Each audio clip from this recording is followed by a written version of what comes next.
Wind was west at 15 miles an hour.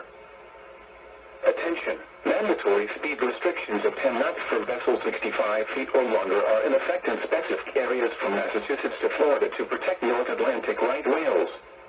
Voluntary speed reduction zones may also be in effect where right whales have been detected. All mariners and recreational boaters are requested throughout these areas or transit through them at 10 knots or less. Consult broadcast notice to mariners, NAVTEX, and local notice to mariners for more information.